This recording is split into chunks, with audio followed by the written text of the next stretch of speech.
Hindi makapaniwala si Roxanne na siya ang ibinayad ng ama bago ito namatay sa pagkakautang nito sa mga Moravilla. At paglipas ng 3 taon ay dumating si Alex Moravilla upang singilin ang pagkakautang na iyon. Ang pagpapakasal niya kay Alex ang kabayaran. Hindi siya papayag anuman ang mangyari. Kung katawan niya ang kailangan ni Alex ay bibigay niya. Huwag lamang makulong ng habang buhay sa piling nito. Huwag niyo pong kalimutan mag-subscribe sa aking channel at i-click po ang notification bell para lagi po kayong updated sa aking mga bagong upload na tiyak na ating kakikiligan. Bahagyang pinamulahan ng mukha si Roxanne sa sinabi nito, kahit paano ay nakaramdam ng guilt. I saw your car in San Carlos. Nautal niyang sinabi. Iniwas sa kanya ang usapan. May sinadya ka doon o talagang alam mong sasakay ako ng bus? I am in the middle of an important conference nang tumawag si Pilar upang sabihin kasama mo ang lalaking iyon paluwas. Walang emosyong sagot nito. Nanlumo ang dalaga sa narinig. Nahihiya sa ginawa. Iutos ko na lang sana kay Anton ang pagsalubong sa sinasakyan mong bus upang tiyaking naruroong ka hanggang makarating ng Maynila pero hindi ka kilala ng driver ko. Kaya minabuti kong ako na lang. Napapikit ang dalaga sandali. Naguguluhan. I know you are an important person, Mr. Moravilla. Hindi ko maintindihan kung bakit kailangang mag-abala ka ng ganito. Kung sinang-ayunan pa lang niya ang sinabi ng katipan kanina na magtanan sila'y, hindi rin pala nila magagawa iyon. Mula pa kalahati ng biyahe ay nakaagapay na ang kotse sa kanila. Lahat ng pag-aari ko ay pinoprotektahan ko, Roxanne. Wika nito sa matabang na tono. Bahagyang naningkit ang mga mata. Hindi mo dapat ginawang umalis ng San Martin kasama ang lalaking iyon. Napatingin dito ang dalaga. Ano ang ibig mong sabihin pinoprotektahan mo ang pag-aari mo? Tanong niya sa nangungunot na noong. Sa bahay tayo mag-usap. Pinal nitong sinabi at inihilig ang sarili sa sandala ng kotse. Maraming tanong ang nag-unahan sa isip ng dalaga at sana'y masagot lahat iyon ng lalaking ito. Hindi nagtagal ay pumasok sila sa Corinthian Gardens.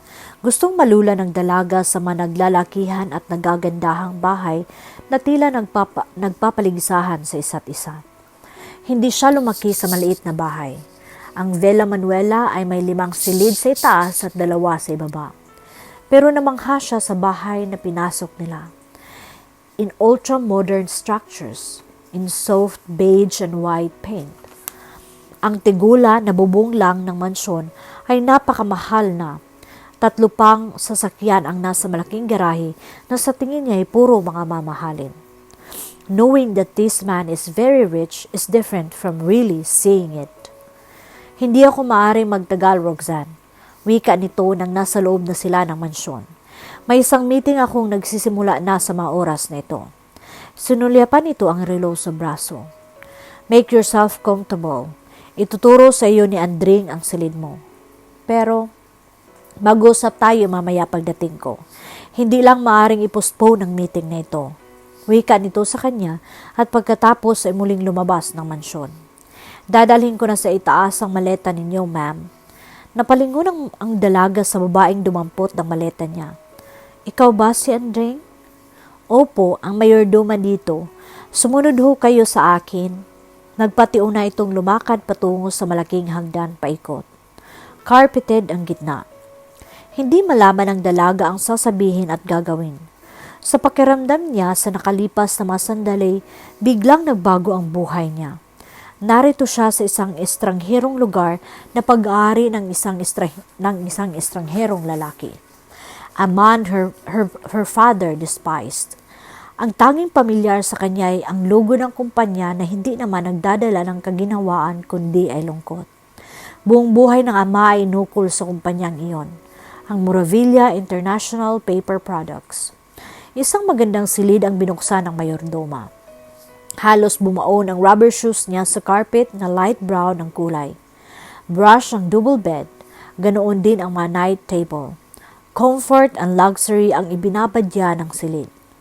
Humakbang siya papalapit sa French window at isang malaking swimming pool na hugis paa ang nabungaran niya sa ibaba. Dito ba siya titira sa loob ng 1 linggo? Mabuti naman, Ma'am Roxanne, at nandito na kayo. Panahon na talaga para magpakasal kayo ni Sir Alex. Ani Andring na nagpalingon sa kanya dito. Pakasal? Ano ang ibig niyong sabihin na Andring? Nagtatakang napatitig sa kanya ang matandang babae na tila siya ay may amnesia. Ano hong kasal ang sinasabi ninyo? Pag-ulit niya nang hindi sumagot ang matanda at nanatiling nakatitig lang sa kanya. Ninyo, ni Sir Alex, hindi ba ninyo alam? Lalong naguluhan ang dalaga. Ano ang hindi ko alam? Naku pagpaumanhinan ninyo ang sinabi ko, ang mabuti pa magpahinga ka na muna. Pagkasabi ni Uy, lumabas na ang matandang babae. At naiwan si Roxana na tiling nakatitig sa pinto. Iniisip ang mga sinabi nito. Nagulat pa siya nang tumunog ang intercom sa silid niya. Dinampot niya ito at sinagot. Ma'am Roxanne, may tawag sa inyo sa telepono. Gusto ba ninyong ibigay ko ang numero dyan sa silid ninyo? Ano? Anang katulong. Sino raw? Robert daw po. Oh please, ibigay mo ang numero dito sa silid. Gusto niyang makarinig ng pamilyar na tinig. Hindi nagtagal ay nag-ring ang private line niya. Roxy. Hello, Rob. May kasabi kang bungad niya. Nasaan ka? Isang mumurahing hotel dito sa Pasay ang tinuluyan ko. Ikaw, sino ang kasama mo dyan? Oh, Rob, naguguluhan ako sa nangyayari. Alam mo ba kung sino ang sumalubong sa atin kanina? Ang mismong may-ari ng Moravilla Paper Products International. Isang buntong hininga ang pinakawalan ng nasa kabilang linya. I know, nakalagay sa calling card na iniabot sa akin. Paano nakilala ang tiya mo iyan, Roxy? Big time ang lalaking iyan para maging acquaintance ng tiyahin mo. He was my father's boss, Rob. Sa parting iyon ay hindi ako nagtataka. My father has been with the company for more than 20 years. But to bother with me personally gayong maari naman siyang mag-utos ay hindi ko lubos maisip. Precisely, iyon nga rin ang ipinagtataka ko. Hindi ang uri ni Mr. Moravilla ang nakikihalubilo sa mga tulad natin o di kaya ay satyahin mo. Wika nito na lalo lang nagdagdag sa kalituhan ni Roxanne. Gaano tayo katagal dito sa Manila, Roxy? Mukhang nasira ang mga plano natin. She sighed. Hindi ko pa nakakausap si Alex Moravilla. He left immediately paghatid sa akin dito. Hindi niya kailangang sabihin na kasintahan ang tungkol sa sinabi ng mayordoma. Hindi rin niya naiintindihan at dahil may mga katulong din naman sila sa villa, alam niyang hindi tamang magtanong sa mga ito tungkol sa personal na bagay. It is early, Roxy. We can still go out, manood ng sine o kumain sa labas. At saan ka kumuha ng perang panglangkwatsa? Huwag mo naman akong hamakin. May bahagyang hinanakit ang tinig nito. Oh well, knowing na wala kang trabaho. Anyway, susunduin ba kita riyan? Matabang na natawa ang dalaga. I doubt it kung makapapasok ka kahit sa gate man lamang ng subdivision. Pwede naman silang tumawag sa iyo to confirm, diba? Hindi nila ako kilala, Rob. Si Mr. Moravilla lamang ang maaring magbigay ng ganoong instructions. But try anyway. Sandaling nag-isip si Robert bago sumagot. Baka tama ka. Bukas na lang at ipagpaliban at ipagbilin mo kay Alex Moravilla na iyon. Paano ka bang nasabit yan? Duda ako sa lalaking iyon Nagbuntong hininga siya ulit. Iwan ko, Rob. Actually, kung hindi lang nakakahiya ay gusto ko mag long distance kay Tia. Isa pa, by this time ay alam na ng Tia Pilar na magkasama tayong lumuwas at ayoko marinig ang sermon sa phone. Pagkatapos nilang mag-usap ay nagpaikot-ikot sa silid si Roxanne. Ito ba ang bakasyon? Na hindi niya alam ang gagawin. Sa pakiramdam niya ay nakakulong siya. Paano siya lalabas upang puntahan ang gusto niyang puntahan? Hanggang sa makapaghapunan at inabot na lang ng siya ng antok ay hindi dumating si Alex. Umaga na nang magising siya. Mabilis siyang pumasok ng banyo at naligo at nag-ayos ng sarili. Nagsuot ng faded denim at loose blouse. Itinirintas ang buhok sa likod at pagkatapos ay lumabas ng silid. Nakasalubong niya ang isang unipormadong katulong. Gising na po pala kayo, Ma'am Roxanne, bungad nito. Nasa library po si Sir Alex, bumaba na kayo roon at naroon ang almusal ninyo. Walang kibong sumunod dito si Roxanne. Binuksan ng maid ang pinto ng library matapos kumatok at muli ring isinara nang makapasok siya. Nakaupo si Roxanne sa isang velvet upholstered sofa. Nakaputing t-shirt at puting shorts. Si Alex, hindi niya maiwasang hindi humanga. Dynamic ang personalidad ng lalaki and definitely masculine. Good morning, Roxanne. Bati nito na itinuro ng isang kamay ang katabing single sofa.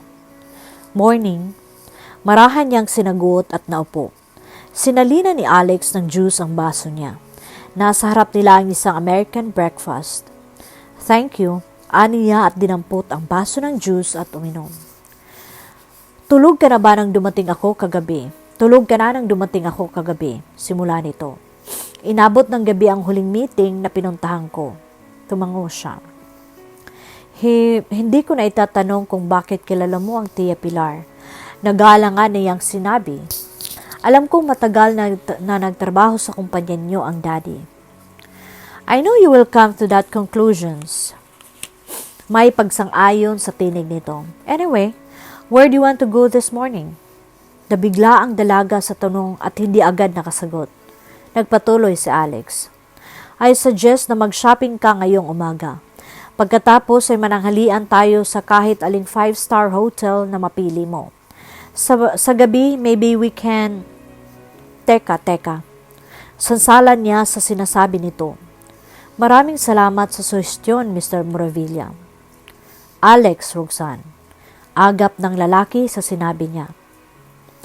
Hindi ninyo ako kailangang samahan sa pamamasyal. Alam kong abala kayong tao. Muli ay pinutol ni Alex ang sasabihin niya. Alex ang pangalan ko, Roxanne. At hindi mo ako kailangang gamitin ang ninyo at kayo. Amused nitong sinabi.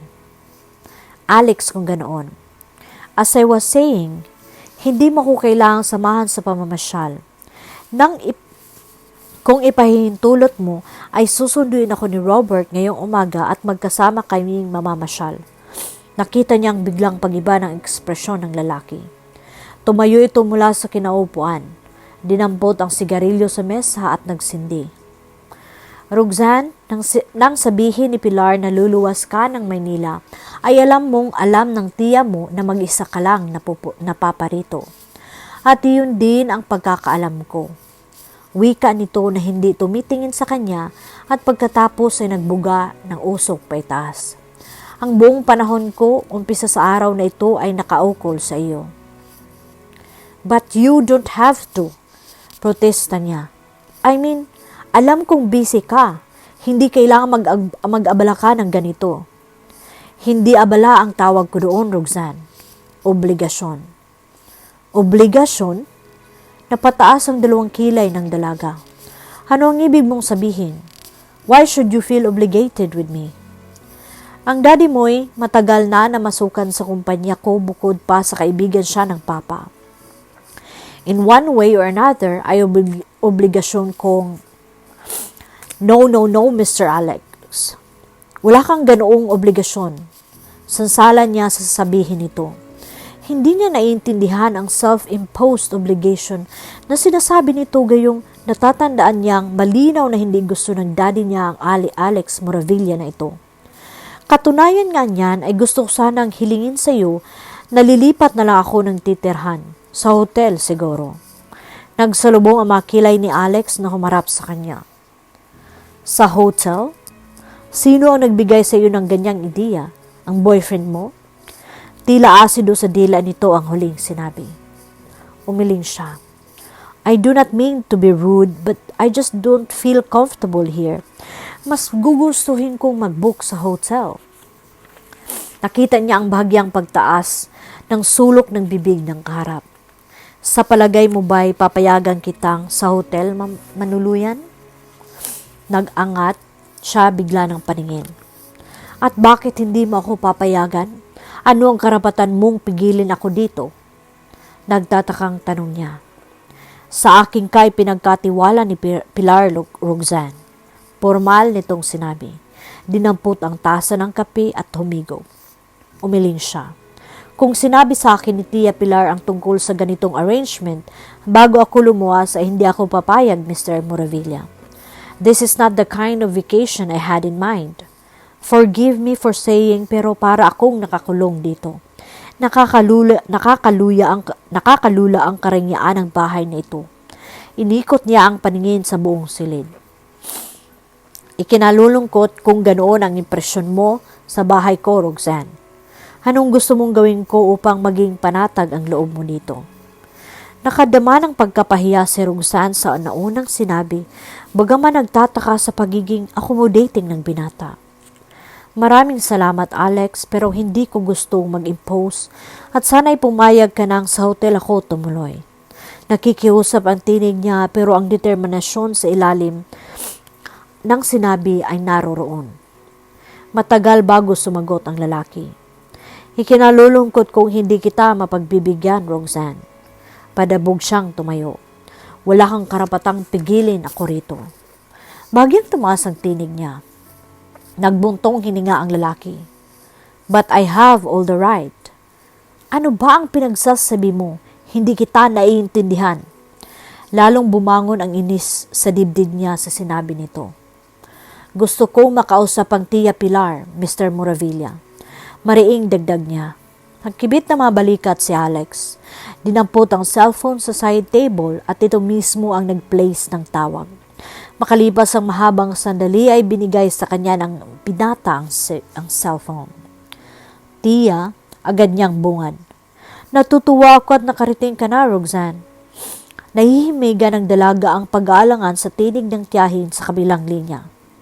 Tia, gusto kong hingin ang permiso ninyong hindi sa tahanan ni Mr. Moravilla manirahan. Hanggang niyang sinabi. Bahagya lang tinapunan ng sulyap ang binata na printing nakasandal sa gilid ng mesa at pinanunood ang sari-saring ekspresyon ng mukha niya. Roxanne, iha, ang matandang hindi malaman ang sasabihin. Hindi na ako ang magpapasya niyan, kundi si Alex. Nanlaki ang mga mata ng dalaga na biglang napatitig sa malaking printing nakasandal. Sa lalaking printing nakasandal. Ano bang ibig ninyong sabihin? Bakit kailangang ibang tao ang hihingan kong pahintulot? Nagugulhang tanong niya. Nakikiusap ako, Roxanne.